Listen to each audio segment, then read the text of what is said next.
बिस्मिल्लाहिर्रहमानिर्रहीम। अस्सलाम वालेकुम नाज़रीन, आप यूट्यूब चैनल देख रहे हैं। मैं इमरान खान हूँ। जो दरियाओं की सूरत हाल है वो मैं आपके सामने रख देता हूँ, लेकिन उससे पहले आपको ये बताऊँ कि अभी हम थोड़ी देर के बाद यहाँ पे बरतानिया के शहर ब्रेडफोर्ड में एक प्रोग्राम करने के लिए जा रहे हैं। आनम्स रेस्टोरेंट है वहाँ पे, और उधर जो हमारा प्रोग्राम है 5:30 से लेके रात 9 बजे तक जारी रहेगा। और इसमें हम सब मिलकर फ़ंड रेजिंग करेंगे सैलाब मुतासरीन के लिए। और वहाँ पे हमारे पास वो NGOs मौजूद होंगी जो ये फ़ंड्स कलेक्ट करेंगी और हम उनकी मदद करेंगे इसमें। और फिर पाकिस्तान में हम सब मिलकर अपने अपने तौर पे सैलाब मुतासरीन की मदद की कोशिश करेंगे। तो मेरी गुजारिश है कि वो तमाम लोग जो इसमें हिस्सा लेना चाहते हैं या इस तहरीक का हिस्सा बनना चाहते हैं, वो ब्रेडफोर्ड में अगर मौजूद हैं, वहाँ पे बहुत बड़ी तादाद में पाकिस्तानी रहते हैं, तो वो सब वहाँ पे आनंद रेस्टोरेंट में आ जाएं, ताकि वहाँ पे हम लोग इकट्ठे होकर पाकिस्तानियों की मदद के लिए एक कदम और आगे बढ़े। दरियाओं की सूरत हाल मैं आपके सामने रखता हूँ। इस वक्त कुछ जगह पे सैलाब में कुछ थोड़ी कमी आई है, यानी चनाब में 2 ऐसे हेड्स हैं जहाँ पे सैलाब अभी कम है। हेड खानकी में कम है, चनेउट में कम है, लेकिन त्रीमू में और पंजनद में बहुत हाई सैलाब इस वक्त मौजूद है। बहुत ही बुलंद दर्जे का सैलाब वहाँ से अभी गुजर रहा है, और ये सरकारी अदाद-ओ-शुमार के मुताबिक है। यहाँ पे जो इन्होंने हाईलाइट किया उसको रेड से हाईलाइट किया हुआ है, और ये एरिया एक बड़े सैलाबी रेले का शिकार है इस वक्त। दरियाए चनाब में तरीमू और उसके साथ जो है पंजनद का ये जो 2 बैराज है, यहाँ पे बहुत ज़्यादा सैलाब है। जबकि एक दरियाए रावी में बल्लोकी के मुकाम पर बहुत ज़्यादा जो हेड बल्लोकी है, वहाँ पे बहुत ज़्यादा पानी का बड़ा रहला गुजर रहा है, उसको भी बहुत हाई करार दिया गया है। और इसके बाद गंडा सिंह वाला पे जो है वो सबसे ज़्यादा सैलाब की सूरत हाल इस वक्त पाकिस्तान में गंडा सिंह वाला पे है, जहाँ से 3,11,673 क्यूसिक का एक बड़ा रेला पानी का इस वक्त गुजर रहा है। और भारत ने पाकिस्तान को ख़बरदार किया, पहले से बताया कि यहाँ पे बहुत बड़ी मिकदार में पानी मज़ीद आ रहा है। जबकि हेड सलमान की भी इस वक्त सैलाब की सतह जो है, सैलाबी पानी बहुत ज़्यादा है। ये पानी आगे जाकर बहुत सारी एरियाज़ को नुकसान कर सकता है। मेरे सामने एक और यहाँ पे डाटा मौजूद है जो ये बता रहा है कि पाकिस्तान में बारिशें होने वाली हैं, जिसमें ख़ास तौर पे जनूब मशरक़ी सिंध के बाद मकामात पर इंतहाई शदीद बारिशों का इम्कान है, जिसके बायस निचले साहिली इलाकों में शहरी सैलाब का खदशा है। जबकि बारिशों की वजह से कई इलाके ऐसे हैं बलूचिस्तान के भी जहाँ पे नदी नालों में जो है वो शदीद तुग़यानी मुतवक्के है। और अगर ये पानी आता है इस तरफ, जैसे कोहे सलमान पे पिछली मरतबा 2022 में बारिशें हुई और वो पानी सारा पंजाब की जानिब आया, यहाँ से बह के खैबर पख्तूनख्वा और पंजाब की जानिब, तो उससे बहुत तबाही हुई थी। ये वो टाइम है, अल्लाह रब्बुल इज़्ज़त सबको अपने हिफ्ज़ व अमान में रखे, सबको महफूज रखे। ये बहुत मुश्किल वक्त है। ये पानी अगर वक्तन फ़वक्तन गुजरता जाए तो ये निकल जाएगा, लेकिन अगर ये एक साथ आता है तो एक बड़ी मुसीबत पाकिस्तान के गले पड़ जाएगी। अल्लाह ताला पाकिस्तान को और पाकिस्तानियों को महफूज रखे। मुल्तान में जो लोग डूब कर जाँ बहक हुए ये कश्ती उलटने की वजह से, वो पता चला कि वो रेस्क्यू की कश्ती थी। पहले मुझे ऐसा लगा कि शायद रेस्क्यू वाले तो ज़्यादा हिफाजत के साथ लेकर जाते हैं, लेकिन वहाँ रेस्क्यू से ये गलती हुई। उन्होंने जो लोग 4 बच्चे और एक खातून जो कश्ती में मौजूद थी, जो जाँ बहक हो गए, उन्होंने लाइफ जैकेट्स नहीं पहनी हुई थी। सामान की कमी है, देखिए ना, कश्तियाँ कम हैं, सामान कम है। अब रेस्क्यू वाले जो है वो लोगों को जब निकालना होता है तो ज़्यादा लोग भी बैठ जाते हैं बाज़ औक़ात कश्ती में। लोग निकलना चाहते हैं, जाना चाहते हैं, और ये रिस्क ले लेते हैं।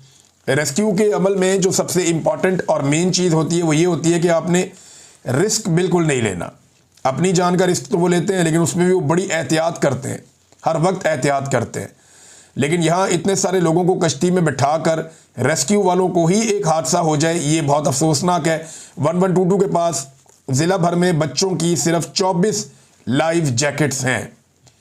ये बहुत छोटे बच्चों की, छोटे साइज़ की होती है। अगर आप बड़े आदमी की जैकेट छोटे बच्चे को पहनाएं तो वो बीच में से निकल जाता है। तो छोटे बच्चों की सिर्फ 24 जैकेट्स हैं, जो बहुत कम है। मेरे ख्याल में सैकड़ों की तादाद में होनी चाहिए, क्योंकि बच्चों को भी इवैक्यूएट करना होता है। नादरीन, जो ये पंजनद पे पानी का एक 6 लाख क्यूसिक के आसपास का जो एक रेला है, इसमें इजाफा हो रहा है लगातार, और मुल्तान से रहीम यार खान तक के जो तमाम इलाके हैं वो इसकी वजह से अब ख़तरे में है। तो मैंने जैसे पहले भी कहा, अल्लाह ताला से दुआ है कि अल्लाह ताला सबको महफूज रखे। जो डीसी साहब हैं जिनकी कल मैं बात कर रहा था पिछले वीलॉग में, वो उन्होंने अपनी उंगलियां दिखाई हैं कि उनकी उंगली पे चोट लगी हुई और एक उंगली में कांटा लगा हुआ है। अल्लाह ताला उन्हें सेहत अता फरमाए। फौरी तौर पे उन्हें जो है अपने इलाज का सोचना चाहिए, अपना ख्याल रखना चाहिए। उनकी उंगली पे चोट लग गई, एक उंगली में थोड़ी जलन भी थी, एक उंगली जो है वो थोड़ा सा वहाँ पे कोई कांटा लग गया। देखें, डीसी साहब को दफ्तर में बैठना चाहिए या फील्ड के अंदर ऐसे आना चाहिए कि वो काम करवाएं। उन्हें जो ट्रेनिंग दी गई है वो मजदूरी की नहीं दी गई। मजदूर बेशुमार अवेलेबल है जो डीसी साहब के आसपास खड़े हुए होते हैं फारे। तो डीसी साहब ने काम करवाना है, उनकी ट्रेनिंग किसी और काम के लिए है। आपको मजदूर भर्ती नहीं किया गया, आपने मदद करनी है अपने दिमाग से, अपनी तरबियत के मुताबिक। लेकिन डीसी साहब को वीडियोस के शौक में वो बहुत सारे काम कर रहे हैं जिसके लिए उनकी बॉडी शायद ट्रेंड नहीं है। और अगर उन्हें ये लगता है कि उनके काम करने से लोगों को हौसला मिलेगा, तो वो इतने मशहूर आदमी तो है नहीं कि उनकी वजह से बाकी लोग काम करें।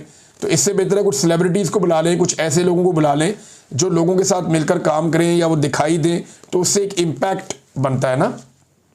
आप खिलाड़ियों को बुला सकते हैं, आप फनकारों को बुला सकते हैं, आप सियासतदानों को बुला सकते हैं, आप हीरोज़ को बुला सकते हैं कि जी आप आएँ और आकर आप ये काम करें। तो उससे लोगों को जो है काम करने का जज्बा मिलता है।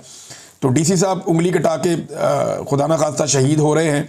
अल्लाह ताला उनको सेहत अता फरमाए। नाज़रीन, गुजरात शहर से अभी तक पानी नहीं निकाला जा सका। जो अभी इतलात आ रही हैं गुजरात से वो ये है कि गुजरात शहर में जो पानी जमा हो गया, आज 5वां दिन है और वो पानी निकालने में सूबाई हुकूमत या वहाँ का जो ज़िले इंतज़ामिया है वो नाकाम है।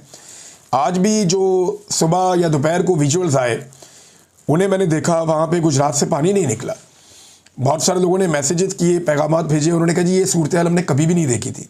इतनी बैड गवर्नेंस तो हमें अंदाज़ा ही नहीं था कि कभी होगी या इस लेवल पे गुजरात कभी डूब जाएगा। फिर ये कहते हैं कि जी बारिश बहुत ज़्यादा होगी। बारिशें तो हमेशा से होती चली आई है, सियालकोट का रीजन है, ऊपर गुजरात है, यहाँ बारिशें होती हैं और ये सैलाबी पानी भी नहीं है। बारिशों से अगर शहर डूब जाए तो ये हुक्मरानों के लिए सोचने की बात है कि उनकी तवज्जो कहाँ है, और तवज्जो तो उनकी किसी और तरफ है। देखिए, चीनी माफिया दोबारा से दिहाड़ी लगाने जा रहा है। मोहम्मद जुबैर साहब ने भी इसका तस्करा किया कि इससे पहले आपको पता है ना, चीनी 200 रुपये किलो से ऊपर चली गई थी। जब ये 200 रुपये किलो से ऊपर गई थी तो बड़ा रोला पड़ गया था पाकिस्तान में। पहले खामोशी से बेचते रहे। जब सोशल मीडिया ने शोर मचाया, क्योंकि मीडिया तो इस पर बात ही नहीं करता, जब सोशल मीडिया ने इसके ऊपर शोर मचाया तो फिर हुकूमत ने उसके ऊपर थोड़ा कंट्रोल किया और वापस कीमतों को नॉर्मल पे लाने की कोशिश की। अब नॉर्मल भी जो है वो 150 से ऊपर ही है, यानी नॉर्मल भी जो होती है वो 250 के आसपास होती है। अब ये इसके अंदर जो एक रिपोर्ट आई थी, वो रिपोर्ट ये बता रही थी कि इन कीमतों को बढ़ाने से जो चीनी का माफिया है उन्होंने खामोशी से 300 अरब कमाया था। ये वही माफिया जिन्होंने चीनी एक्सपोर्ट करके भी पैसा कमाया, इंपोर्ट करके भी पैसा कमाया, चीनी को स्टोर करके भी पैसा कमाया, और ये खामोशी के साथ 200 रुपये वाला चूना कौम को लगा दिया। अब एक दफ़ा फिर माफिया बड़े आराम से खामोशी के साथ चीनी को फिर 200 रुपये तक पहुंचा रहा है। हुकूमत अभी चुप है। हम पहले से खबरदार कर रहे हैं, गुज़िश्ता चंद दिनों से चीनी की कीमत फिर से ऊपर जा रही है आहिस्ता आहिस्ता। जैसे ही इन्हें पता चला कि गन्ने की फसल तबाह हुई है, इन्होंने चीनी की कीमत बढ़ाना शुरू कर दी है। और जो बाहर से चीनी आनी है उसके आने का वक्त भी अभी बाकी है, लिहाजा ये चीनी की कीमत लगातार बढ़ा रहे हैं। और पाकिस्तानियों के साथ ये हुआ जब से इमरान खान साहब की हुकूमत गिरी है, उस दिन से लेकर अब तक। क्योंकि देखें, सब लोग ये दावा करते हैं कि मईशत में इन्होंने कमाल कर दिया, मईशत में ये कर दिया, मईशत में वो कर दिया। तो एक सादा फिगर मैं आपको देता हूँ और ये साइंटिफिक फिगर है, ये आपको बड़े आराम से बता देगा कि पाकिस्तानियों के साथ हुआ क्या है।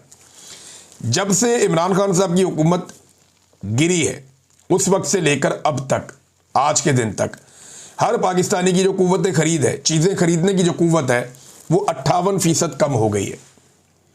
यानी 5000 के अंदर पहले जो चीज़ें आप ख़रीदते थे वो अब आपको उससे महंगी खरीदनी पड़ती हैं। या आप ये कह लें, जो चीज़ें पहले आप 2800 रुपये में ले आते थे अपने घर में, वो चीज़ें अब आप अपने घर लेकर आते हैं तो आपको 5000 रुपये का नोट देना पड़ता है। इतना फ़र्क हो गया। तो कुव्वत खरीद पाकिस्तानियों की कम हो गई, वैल्यू कम हो गई, चीज़ें महंगी हो गई। और इसमें कौन सा कोई रॉकेट साइंस है? देखिए, ख्वाजा आसिफ साहब क्या कह रहे हैं, ज़रा आप ये देखें ना। ख्वाजा आसिफ साहब दिन रात तारीफ़ करते हैं उस हाइब्रिड सिस्टम की जिससे पाकिस्तानी उकता गए हैं। ये जनाब ये कौन सा सिस्टम है? ये देखें ना, ख्वाजा साहब कहते हैं कि जिस निज़ाम को मैं हाइब्रिड निज़ाम कहता हूँ, इस निज़ाम ने कमाल कर दिया है। शहबाज शरीफ और फील्ड मार्शल की क़यादत में हमने कई संगे मील अबूर किए हैं।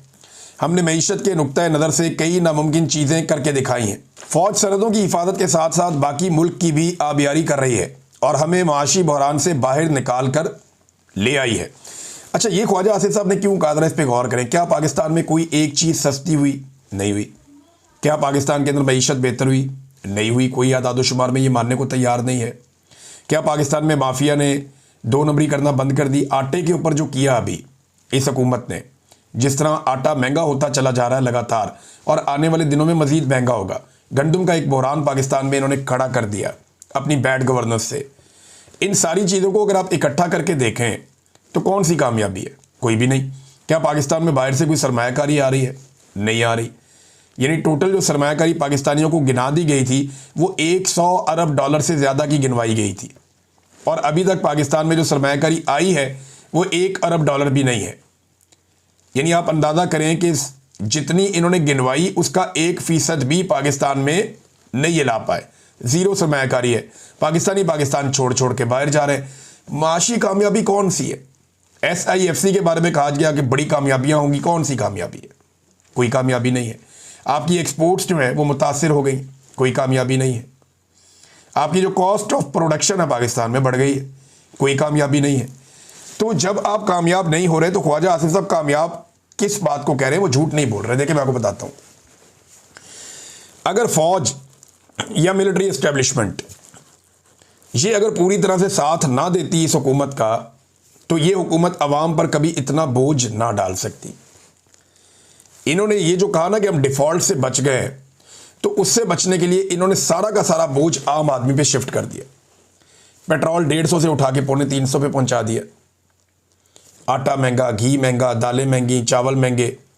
तमाम सब्सिडीज और सहूलियात जो पाकिस्तानियों को दी जाती थी उनमें से मैक्सिमम या लगभग सारी इन्होंने ख़त्म कर दी। बिजली इन्होंने महंगी कर दी, गैस इन्होंने महंगी कर दी, टैक्सेस इन्होंने बढ़ा दिए। आप मोटरवे पे गाड़ी लेकर जाए आपको ज़्यादा टैक्स देना पड़ता है, डबल। हर चीज़ के अंदर इन्होंने अवाम को नचोड़ना शुरू कर दिया। ये कभी ये कर नहीं सकते थे मिलिट्री एस्टेब्लिशमेंट की मदद के बगैर। देखे ना, अगर ये खुद से करते अवाम निकल के अवाम इनको जूते मारती। अवाम कहती भी तुम कहाँ से आ गए हो। एक तो मिलिट्री एस्टेब्लिशमेंट ने इनको हुकूमत बनाकर दी जो गलत बनाकर दी। उसके बाद मिलिट्री एस्टेब्लिशमेंट ने इनको फ्री हैंड दिया कि तुम जो भी फैसले करोगे हम तुम्हारी हुकूमत को गिरने नहीं देंगे, अवाम को एहतजाज करने नहीं देंगे। दबाव डालो जितना डालना है अवाम के ऊपर। इस बात की फिक्र मत करो कि लोग तुम्हें बुरा कहेंगे या लोग तुम्हें वोट नहीं डालेंगे। तुम्हें इक़्तिदार के लिए वोट की ज़रूरत नहीं है। ये गारंटी मिलिट्री एस्टेब्लिशमेंट ने दी। उसके बाद इन्होंने अवाम का खून नचोड़ के अपनी मईशत को ठीक कर लिया। यानी क्या वज़ीर आज़म हाउस के अखराजात कम हुए? नहीं, बढ़ गए। ऐवान सदर के अखराजात कम हुए? नहीं, बढ़ गए। अभी सेनेटर्स के लॉजेस बन रहे हैं, इनके अपने खर्चे कम हुए? नहीं, बढ़ गए। इनके जो बैरून मुल्क दौरे ये करते हैं उनके ऊपर अखराजात कम हुए या बढ़े? बढ़ गए। बल्कि अब तो इनके ऊपर इनको वज़ीर आला को भी वज़ीर आज़म वाला प्रोटोकॉल देना पड़ता है। ये हैरानगी की बात नहीं है, यही हो रहा है। तो एक्चुअली इन्होंने जो कामयाबी हासिल की है वो अपने लिए हासिल की है, अवाम के लिए इन्होंने मईशत को ठीक नहीं किया। हाँ, मिलिट्री एस्टेब्लिशमेंट ने इनको ये फ़ायदा दिया कि तुम जो मर्जी करो, अवामी रद्देमल हम आने नहीं देंगे। अवाम के खिलाफ जितना मर्जी तुम गंदे फैसले करो, जितना मर्जी बोझ पाकिस्तान की अवाम पे डालो, हम अपोजिशन को कुचल के रखेंगे और अवाम को दबा कर रखेंगे। लेकिन जिस दिन अवाम खड़ी होगी उस दिन क्या करेंगे? उस दिन मेरे ख्याल में एस्टेब्लिशमेंट सारा कुछ इन्हीं पे डाल देगी। फिर यही ख्वाजा आसिफ सर पकड़ के बैठे होंगे कि मैंने हाइब्रिड मॉडल की तारीफ क्यों की थी। फंस गए। अब इमरान खान साहब से छुटकारा हासिल करने वाली बात जो मैंने आपको खबर दी थी उस पर हल्की हल्की तस्दीकें आना शुरू हो गई हैं। मोहम्मद ज़ुबैर साहब कहते हैं जी बरी में बैठक बहुत बड़ी थी, बड़े लोगों की, जिसमें बड़े फैसले होने थे। वो समझ रहे थे कि 2 दिन की बात होगी, दफना देंगे तो बात ख़त्म हो जाएगी। इमरान खान का मामला भुट्टो से मुख्तलिफ है। उसके साथ जो आप सलूक करने जा रहे हैं और जो आपकी ख्वाहिश है कि इमरान खान को ठिकाने लगाना है, इसकी कीमत पाकिस्तान को भी देना पड़ेगी। अब ये बात जो है शहबाज गिल साहब भी कर रहे थे। देखिए, सबसे बड़ा प्रॉब्लम पाकिस्तान के वो एरियाज़ हैं और पाकिस्तान के नौजवान हैं जो कंट्रोलेबल नहीं होंगे। फिर कोई भी ऐसा एडवेंचर करने से पहले, हालांकि ख्वाहिश बहुत सारे लोगों की है, उनके दिमाग में ये बात रहनी चाहिए कि खैबर पख्तूनख्वा तो कभी नहीं मानेगा, सवाल ही पैदा नहीं होता। उन्होंने बुरे हालात में अपना मैंडेट हासिल किया है और अपने मैंडेट को मनवाया, बहुत बुरे हालात में, मार्शल लॉ जैसे हालात में। तो खैबर पख्तूनख्वा के लोग तो कभी भी इसको तस्लीम नहीं करेंगे और बड़ा खौफनाक रिएक्शन आएगा।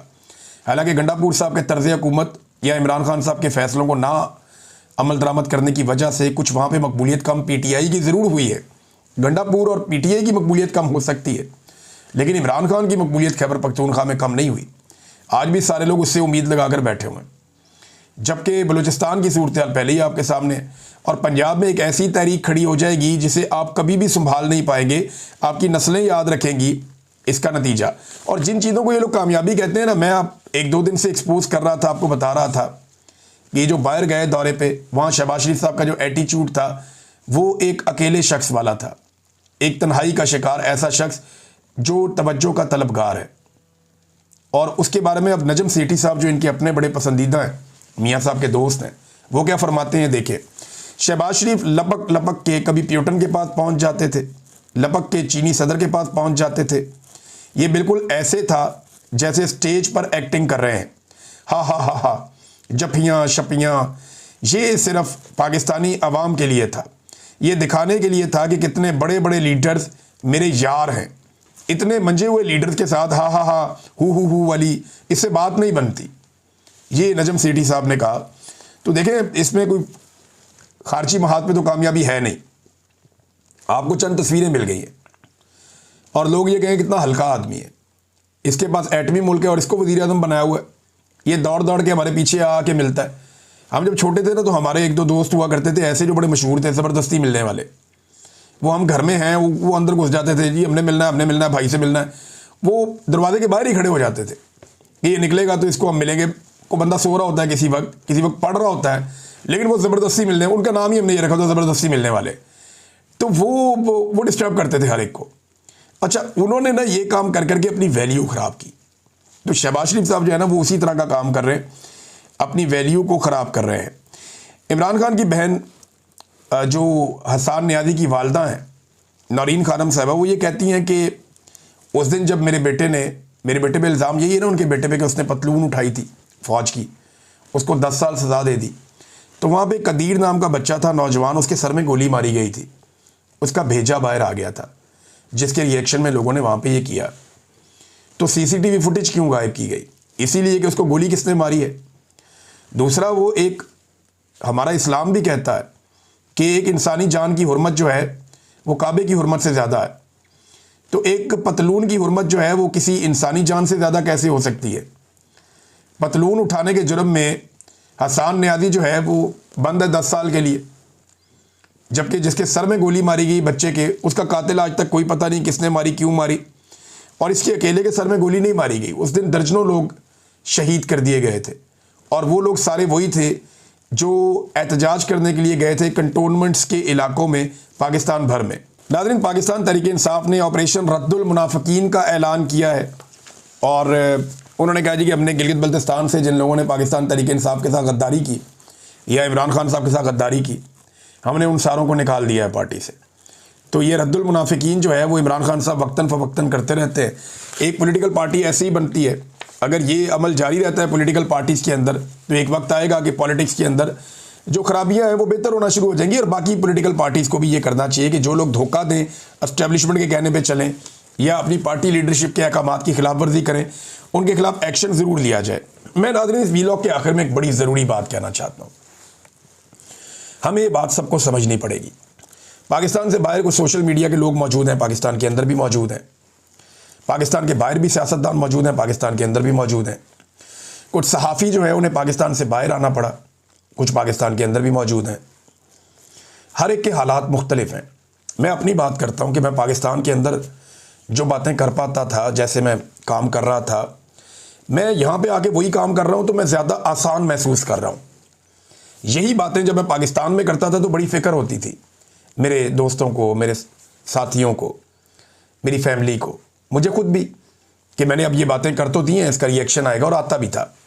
तो पाकिस्तान के अंदर आपके हालात कुछ और होते हैं, पाकिस्तान के बाहर कुछ और होते हैं। तो हम एक दूसरे को तनकीद का निशाना बनाते हैं, चाहे सोशल मीडिया पे हों, चाहे मीडिया के लोग हों, चाहे बाकी लोग हों। देखिए, हमें सबको मार्जिन देना चाहिए। हर एक के हालात अलग है। किसी के घर के हालात बाज़ औक़ात ऐसे होते हैं कि वो नहीं किसी जगह पे आ पाता या बात कर पाता, किसी की अपनी कोई और मजबूरी होती है, कोई बीमार भी होता है बाज़ औक़ात, कोई परेशान भी होता है बाज़ औक़ात, लेकिन हर एक को टैग कर देना कि ये भी गद्दार है, वो भी गद्दार है, वो भी गद्दार है, ये नामुनासिब है। हाँ, जो लोग कंप्रोमाइज़ करते हैं, जो एक उल्टी पॉलिसी चलना शुरू कर देते हैं, उनके बारे में आप अपनी राय दे सकते हैं। मिसाल के तौर पे कोई एक आदमी उठता है, चले पीटीआई की एग्जांपल ले लें, एक आदमी उठता है और इमरान खान के नज़रिए के खिलाफ हो जाता है, उसको आप कह सकते हैं कंप्रोमाइज़ है, गलत कर रहा है। लेकिन एक आदमी अगर चंद दिन तक आपको दिखाई नहीं दे रहा या चंद दिन तक वो खामोश है, तो हो सकता है इसके पीछे उसकी बहुत बड़ी मजबूरी हो, और उसकी मजबूरी का मजाक उड़ाना या उसे उसके ऊपर गंदा करना या गद्दार कहना, ये नामुनासिब है।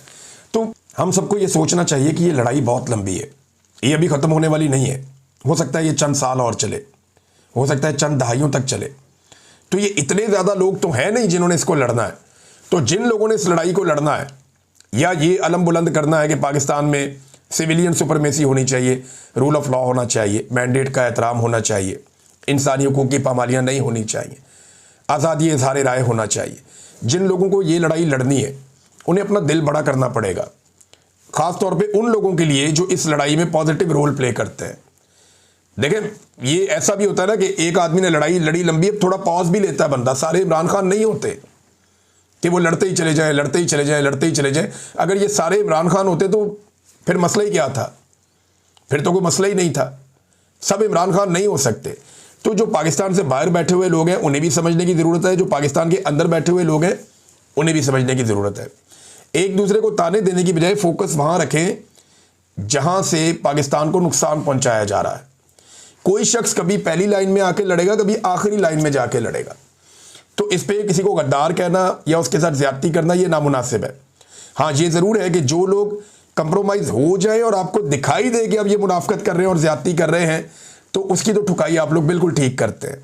मैं सोशल मीडिया से और बाकी तमाम लोगों से मुखातिब हूँ जो इस वक्त रूल ऑफ लॉ के लिए काम कर रहे हैं। बाकी आप सबकी अपनी मर्ज़ी। अब तक के लिए इतने, अपना ख्याल रखिएगा, अपने इस चैनल का भी। अल्लाह हाफ़िज़।